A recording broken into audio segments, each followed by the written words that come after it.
ચાલો વિદ્યાર્થી મિત્રો, આજે આપણે પરીક્ષાની અંદર ધોરણ 10 ની અંદર ગણિતની અંદર મહત્વની રીત પૂછાય છે, લોપની રીત, જેનો આજે આપણે એક્ઝામ્પલ જોઈશું.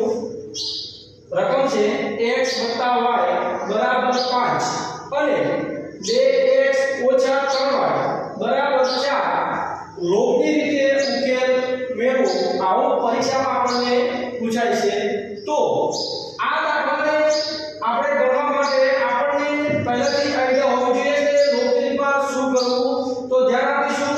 સૌપ્રથમ આપણને બે સમીકરણ આપેલા હશે, બંને સમીકરણને આપણે સમાન કરવાના જોઈએ. x + y = 5 સમીકરણ નંબર 1. બીજું સમીકરણ લઈશું 2x - 3y = 4 સમીકરણ નંબર 2.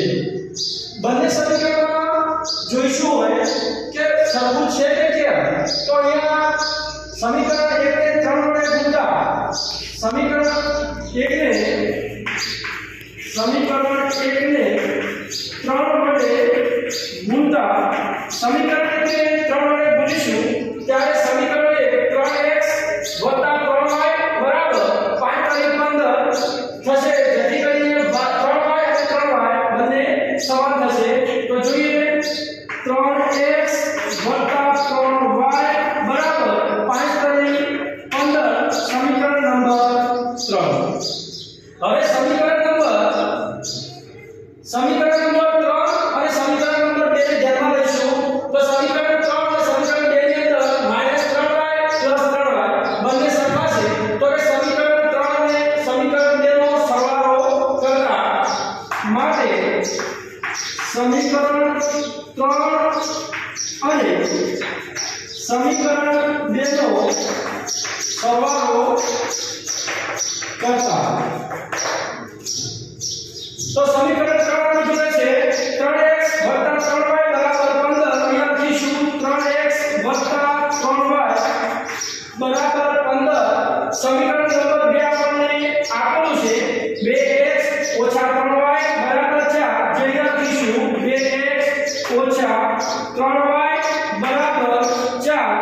સરવાળો લેતા બંને સમીકરણ પ્લસ પ્લસ માઈનસ પ્લસ સરખા જતા રહેશે.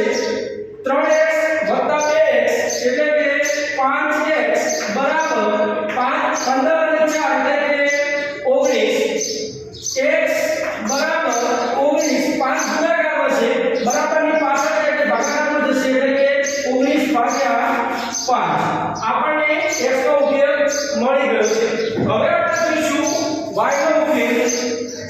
x ની કિંમત સમીકરણ નંબર 1 માં મૂકતા તો જોઈએ સમીકરણ 1 માં x = 19/5 મૂકતા જે આપણે અહીંયા સમીકરણ લખીશું x + y = 5.